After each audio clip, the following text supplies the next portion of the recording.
My girlfriend's coworker slipped and said, "How's she doing after the party?" I asked, "What party?" 2 hours later, I found the video, her dancing on a guy at the office retreat. I watched it once, packed my things, and disappeared. She called me 47 times that night. I never answered. Hey viewers, before we move on to the video, please make sure to subscribe to the channel and hit the like button if you want to see more stories like this. Thanks. I'm not a jealous guy.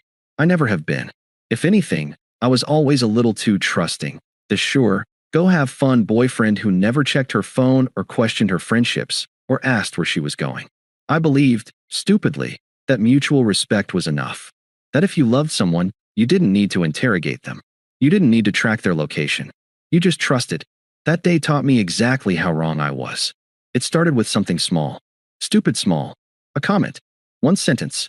7 words. I'd stopped by her office building that Monday afternoon to drop off her laptop charger. She'd forgotten it that morning and texted me in a panic. I figured I'd swing by during my lunch break, hand it off, maybe grab a quick coffee with her. That's when I ran into Daniel in the lobby. "Hey man," her coworker Daniel said with that fake friendly cheeriness. "How's she doing after the party?" I blinked. "What party?" He froze. Actually froze. Like someone paused him with a remote. His eyes widened just slightly. Then he covered it with a laugh that was way too loud. "Oh, nothing. Never mind, man." "No," I said, calm, neutral. "What party?" His face turned red, and he rubbed the back of his neck. "Just I thought you knew. It's not important." That was the moment, right there. The weirdness. The immediate shift from casual coworker banter to evasive panic. The way he couldn't meet my eyes. The way he shuffled his feet like a kid caught doing something wrong. Something inside me chilled. I didn't push it. I didn't accuse. I didn't even let my voice rise a single notch. I just repeated softly, "What party?" He faked a cough. "Office retreat. This past weekend." "She didn't tell you." That was when I knew something was off. Not just because she hadn't mentioned it, though that was weird enough, but because she'd told me she spent that weekend at her friend Amber's. A self-care weekend, she called it. A girls' night. Face masks, wine, movies. I even bought them their favorite snacks. I stayed home alone, thinking nothing of it. Now Daniel was acting like a man about to bolt. "Right," I said. "The retreat." He nodded way too eagerly. Yeah, it was nothing. Just team-building stuff. Totally routine. Sure, routine. Except he looked like he wanted to vanish into the floor. He fled with some excuse about a meeting, and I didn't chase him. I didn't go upstairs to see her. I left the charger at the front desk and walked back to my car. I sat there for a while, staring at the dashboard, feeling this heavy, nauseating swirl in my stomach. She had lied. That alone wasn't proof of anything, but it was enough to make my brain run through the highlight reel. The sudden need for alone time, the constant checking her phone, the new office friendships, the nights she came home late, the "don't worry about it" explanations, the weird emotional distance. I had ignored all of it. She said it was stress, work, hormones, life, anything but the truth. I didn't want to assume the worst. I didn't want to be that guy. So I forced myself to breathe, tried to convince myself it wasn't anything. That maybe she just didn't want to talk about work on her days off. That maybe the retreat was boring or insignificant or something she didn't care to mention. But then came the second blow. 2 hours later, while sitting in my car outside a cafe, I scrolled through Instagram. That's when I saw it.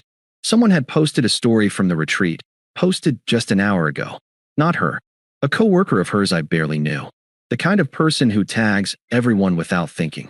The retreat had been this past weekend, but people were still posting leftover photos and videos on Monday.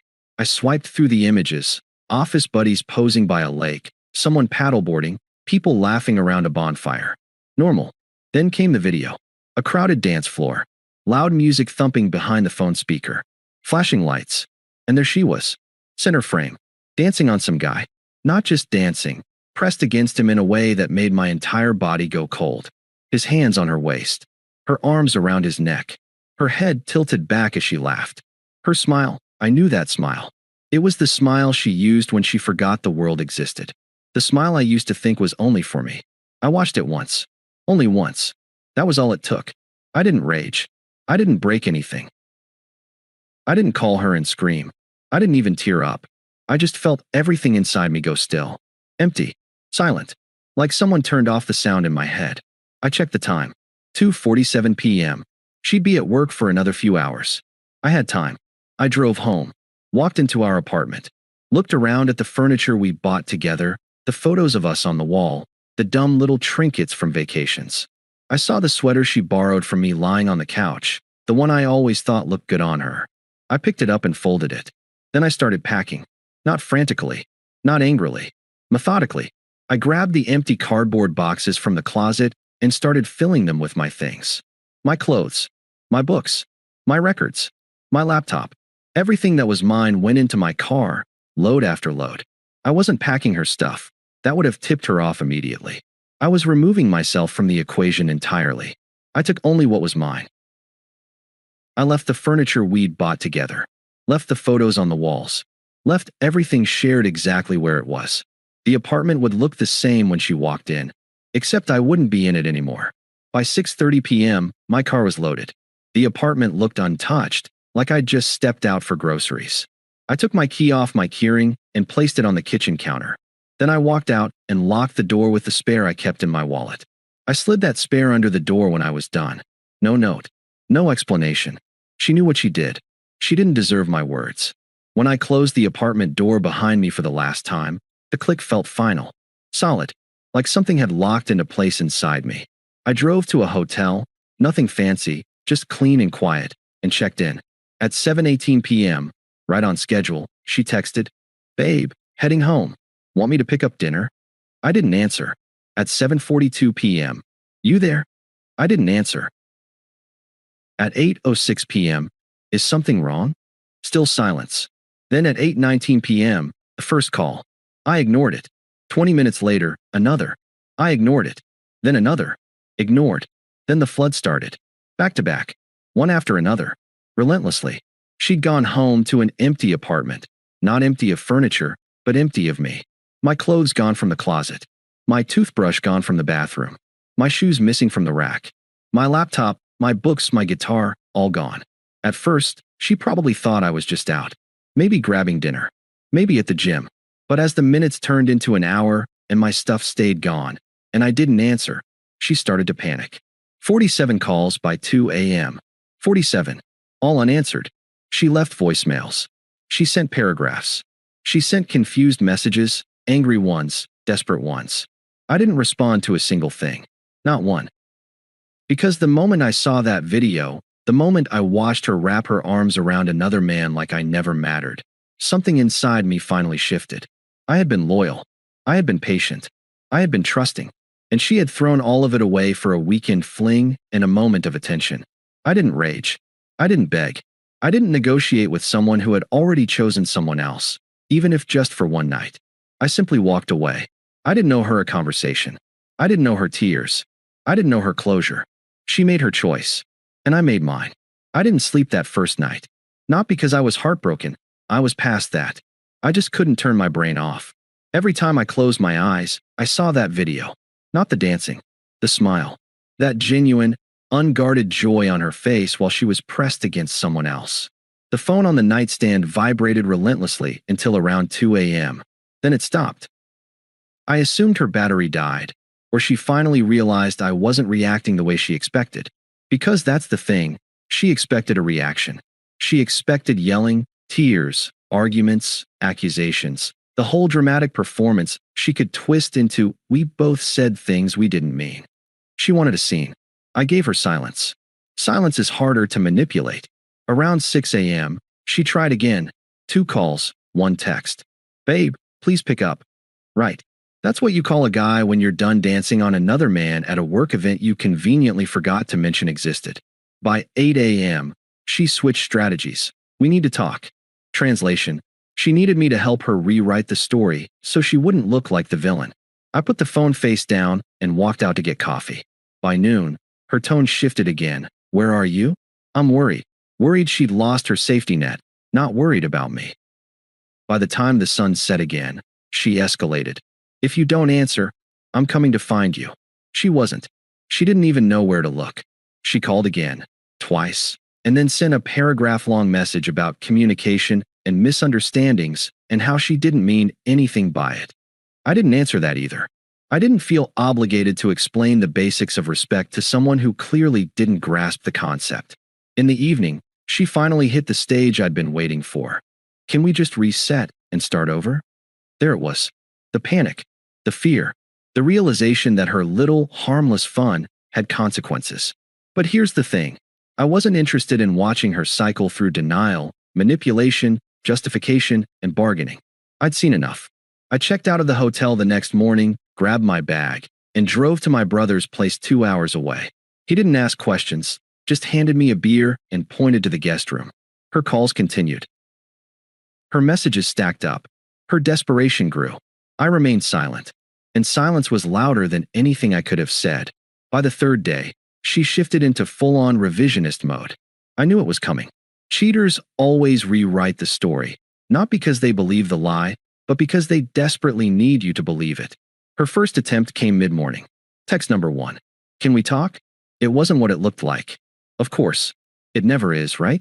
Her second attempt came an hour later. Text number 2. You're blowing this way out of proportion.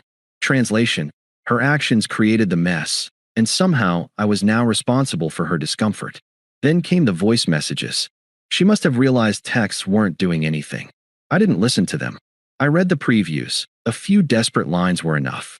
Please, just pick up. We can work this out. You're not even giving me a chance to explain. I didn't do anything wrong. Really. Dancing on another guy at a party you hid from me. Totally innocent behavior. Right. I could practically hear her pacing, spiraling, panicking. Not because she lost me. I doubt she even understood what that meant. But because she lost control of the narrative. By that evening, she tried a new angle. You're acting childish. There it was. Insult as last resort. When manipulation doesn't work, they go for disrespect. When disrespect doesn't work, they go for victimhood. When victimhood doesn't work, they go for aggression. And when that doesn't work, they unravel. Around midnight, she left another message. This one was different. The preview was longer, more chaotic. I don't deserve this. You're treating me like I don't even know what you think I did. It was just dancing. It meant nothing. You're the one making it weird. Everyone dances at parties. It's normal. Good. Let her talk. Let her explain herself to a deadline. Let her try every tone in the book. Anger, laughter, fake confusion, guilt trips. All without a single word from me. My silence was a mirror. All she saw in it was herself. The next day, the calls slowed. Not because she calmed down, but because she was recalibrating her strategy. Around noon, she tried this sweet voice message, the one a toddler uses when caught stealing cookies. Can we just put this behind us? I miss you. I love you. Please answer. Love? Interesting time to remember that word. Later that afternoon, I got a different type of text, the one written after she rehearsed it in front of a mirror, trying to sound rational. I think the healthy thing is to communicate. Running away solves nothing. Running away? I didn't run. I walked. Calmly. Quietly. Efficiently. She was timing the messages now. Spacing them out. Trying not to look desperate. She was still desperate. Around 7 p.m., she finally cracked and sent the confession she thought would reel me back in. I only danced with him because I felt insecure and wanted your attention. I didn't mean to hurt you.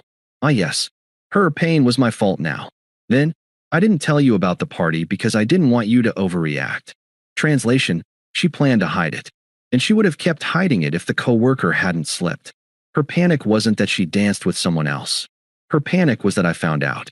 By nightfall, she tried calling from blocked numbers. I let them ring out. I didn't decline.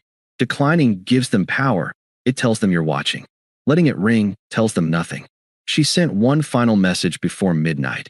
If you still care about me, please pick up. If not, I don't know what I'll do. A classic, performative crisis. She was fishing for reassurance, not offering accountability. She didn't get either. I put the phone face down, turned off the lamp, and lay in the dark listening to the silence. The silence between her messages was getting longer, because slowly, painfully, she was beginning to understand. She had lost access to me. Not because I was angry, because I was done. By the 5th day, the silence wasn't just something she noticed, it was something she feared. Her messages became scattered, uncoordinated, raw. The curated tone was gone. The let's talk calmly persona evaporated. The "I didn't mean anything by it" angle no longer worked on a man who refused to show emotional weakness. This is where the karmic unraveling began. I didn't orchestrate anything. I didn't need to. She was her own demolition crew. It started with a text from her best friend, someone I barely tolerated, someone who always acted like she had a secret scoreboard of who deserved who. "Hey, I think you and Emma should talk. She's been having a rough few days." I didn't reply. The friend tried again. "She said you just disappeared? That's not cool." "Oh, beautiful." She had started spinning her own version of events. I imagined her telling people, "He's being dramatic. He's ghosting me. He's immature." Sure, because actually admitting, "I hit a party, danced all over a guy at work, got caught, and now he walked away without a single word," didn't paint her as the victim. Later that evening, her coworker, the one who slipped, messaged me from an unknown number. "Dude, I didn't mean to cause problems. I thought she told you." I didn't reply, but that told me everything. She was blaming him now. She must have confronted him at work, probably in front of people, probably in that sharp, defensive tone she used when cornered. I pictured the scene, her raising her voice, coworkers staring, him standing there awkwardly as she demanded explanations for a situation she herself created. When manipulative people lose control, they go feral. A few hours later, she texted again, this time in rapid-fire bursts. "Why are you doing this? We can fix this." It was nothing. "Are you with someone else? Just answer me." I didn't answer.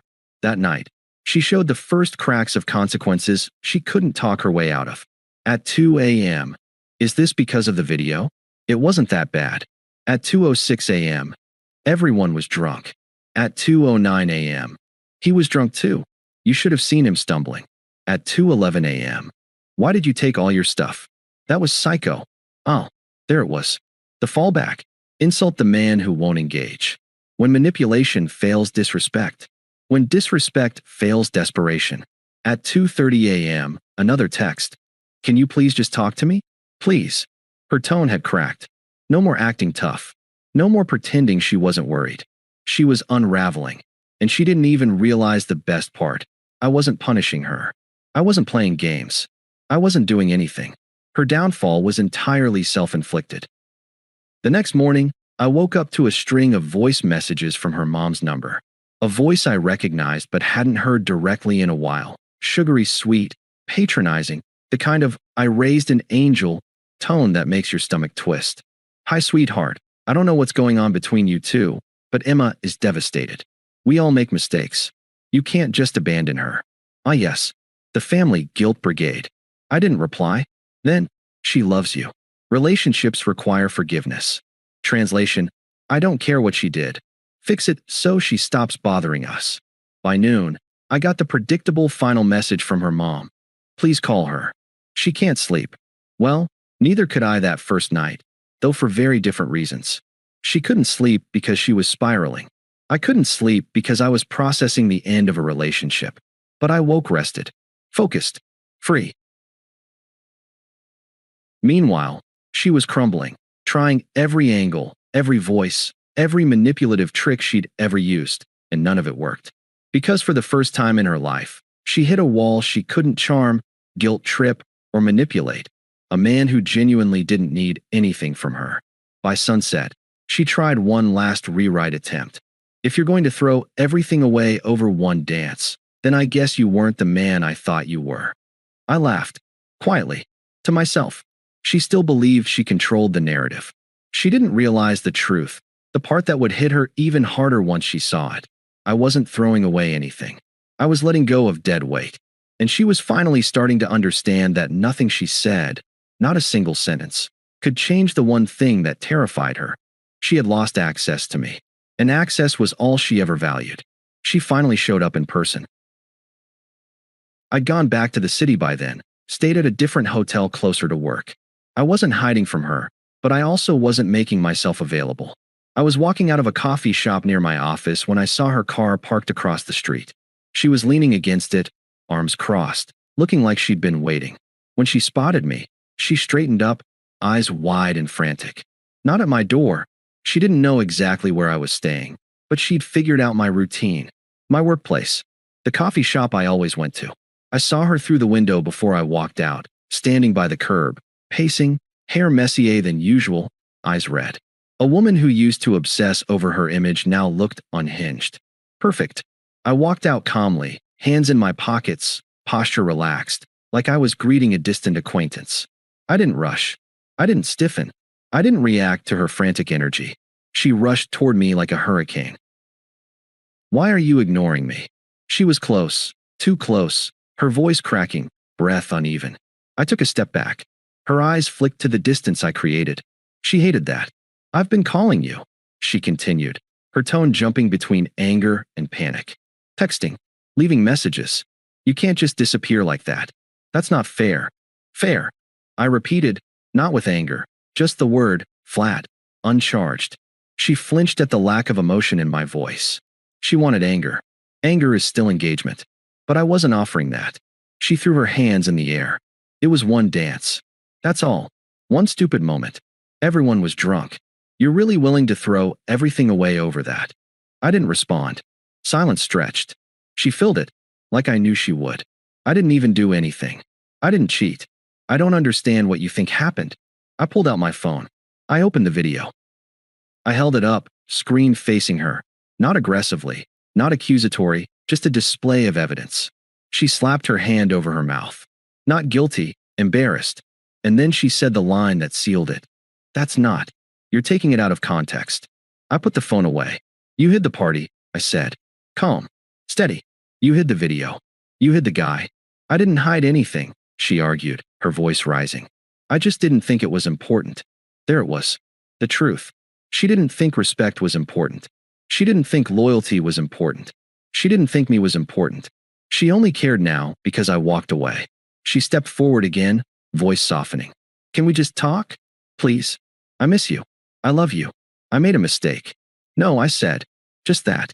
One word. Her face crumpled. Not from heartbreak, from losing control. You're being ridiculous, she snapped. You can't just judge me based on one thing you saw. You're supposed to trust me. I tilted my head slightly. It wasn't dramatic. It was clinical. You don't get to lecture me about trust, I said. Not after lying.